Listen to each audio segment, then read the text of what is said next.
नमस्कार. गेल्या 2 दिवसापूर्वी दिंडोरी विधानसभेमध्ये नुकतीच राष्ट्रवादी अजितदादा गटाची सन्मान यात्रा झाली. त्या ठिकाणी तटकरे यांनी झिरवळच आमचे उमेदवार राहील अशी घोषणा देखील करण्यात आली. यावेळेस त्यांच्याच मित्रपक्षातील महायुतीच्या मित्रपक्षातील माजी आमदार धनराज महाले यांच्याशी आपण चर्चा करणार आहोत. महाले साहेब, निवडणूक गेल्या अनेक दिवसापासून तुम्ही बघत आला आहात. ही अशी तटकरे साहेबांनी एका सन्मान यात्रेच्या जबाबदार व्यक्ती असताना अशी भूमिका घेतली आहे, तर त्या संदर्भात काय सांगाल? नक्कीच आदरणीय तटकरे साहेब यांनी जे दिंडोरीमध्ये उमेदवारीची घोषणा केली की नरहरी झिरवाळ हे उमेदवार असतील.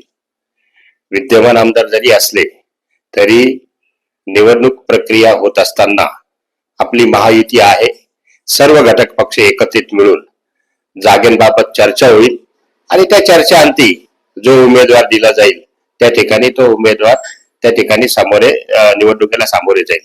परंतु असं न करता अचानक संपूर्ण महाराष्ट्रामध्ये आणखीन कोणत्या प्रकारच्या एकही जागेची चर्चा नसताना या ठिकाणी तटकरे साहेबांनी जी उमेदवारी घोषित केली, त्यामुळे नक्कीच आम्ही त्या ठिकाणी नाराज आहोत. त्याचं कारण असं आहे की मी गेल्या 2 वर्षापूर्वी नागपूर अधिवेशनामध्ये आमचे लाडके मुख्यमंत्री एकनाथजी शिंदे साहेब यांच्या नेतृत्वात पक्ष प्रवेश केला आणि तो पक्ष प्रवेश करत असताना त्यावेळेस अजितदादा पवार गट हा शिवसेना बरोबर किंवा भारतीय जनता पार्टीमध्ये नव्हता आणि त्याच्या अगोदरच मी उमेदवारीची त्या ठिकाणी मागणी केली होती.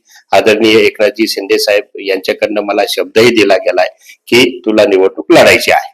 आणि मग हे असं असताना कोणत्याही प्रकारची चर्चा नसताना या ठिकाणी उमेदवारी घोषित करणं हे चुकीचं आहे. निवडणुकीच्या पार्श्वभूमीवर गोकुळ झिरवळ यांनी देखील महाविकास आघाडीच्या शरद पवार गटाच्या अध्यक्ष जयंत पाटील यांच्याशी देखील भेट घेऊन गेल्या काही दिवसापूर्वी चर्चा केली होती. या संदर्भात काय सांगाल? हा नक्कीच संभ्रम तयार करण्याचा विषय त्या ठिकाणी आहे. वडिलांनी एका बाजूला असायचं, मुलांनी दुसऱ्या पक्षामध्ये जाऊन उमेदवारी मागायची. ही जनतेला कुठंतरी वेड्यात काढण्याचं काम त्यांच्याकडनं चालू आहे. परंतु जनता तेवढी काही दूधखुळी नाही, जनतेला सर्व कळतंय. त्याच्यामुळे या ठिकाणी येणाऱ्या निवडणुकीमध्ये जनता कोणाच्या बाजूने आहे ते निवडणुकीत निकालानंतर कळेलच. महायुतीत असताना अजितदादा गटाची कायमच आपल्याला एक उणीव भासत आलेली आहे. गेल्या काही दिवसापूर्वी तुम्ही एक कार्यकर्ता मेळावा देखील घेतला होता, त्या ठिकाणी देखील त्यांची अनुपस्थिती राहिली आहे. त्या संदर्भात काय सांगाल? पक्षाचा किंवा महायुतीचा मेळावा म्हणून त्या ठिकाणी आम्ही घेतला जरी नव्हता, परंतु त्या ठिकाणी सर्व चर्चा करण्यासाठी मतदारसंघातले विविध प्रश्न आहेत किंवा मुख्यमंत्री लाडकी बहीण योजना आहे, 3 सिलेंडरची योजना आहे किंवा भाऊ लाडका ही योजना आहे, अशा अनेक योजना या ठिकाणी आपल्या मतदारसंघातल्या जनतेपर्यंत पोहोचाव्या या दृष्टिकोनातून त्या ठिकाणी लखमापूर फाटा येथे मीटिंग आयोजित केली होती.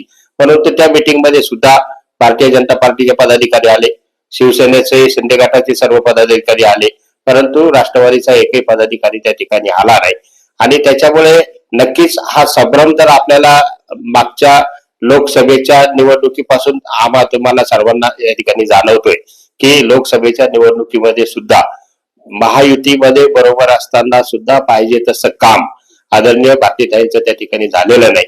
आणि त्याच्यामुळे भारतीय जनता पार्टीचेही लोक विद्यमान आमदारांवर त्या ठिकाणी नाराज आहेत आणि म्हणून येणाऱ्या निवडणुकीमध्ये आणि हे सर्व पक्षश्रेष्ठींनाही त्या ठिकाणी कळलेलं आहे की कोणी काम केलं, कोण काम करतंय, कोण प्रामाणिक आहे, पुढच्या काळामध्ये काय होणार आहे, सध्याची दिंडोरी आणि पेठ विधानसभा मतदारसंघाची परिस्थिती काय आहे, जनतेचा कौल काय आहे, या सगळ्या गोष्टी त्या ठिकाणी सर्वसामान्य जनतेतून वरिष्ठांपर्यंत त्या ठिकाणी पोहोचलेल्या आहेत.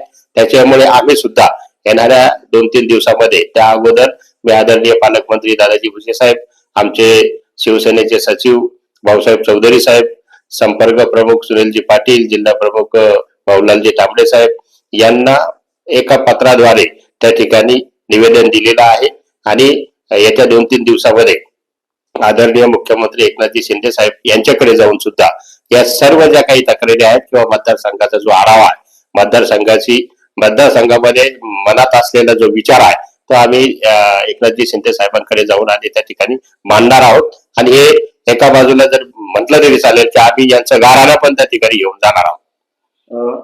आपण बघू शकता, महायुतीत असताना अशी गोष्ट करणं चुकीचं आहे. त्या संदर्भात मुख्यमंत्र्यांपर्यंत नरहरी झिरवळ यांचं गाऱ्हाणं देखील आम्ही घेऊन जाणार असं मत व्यक्त केलं आहे. अमोल जाधव, नवराष्ट्र, नाशिक.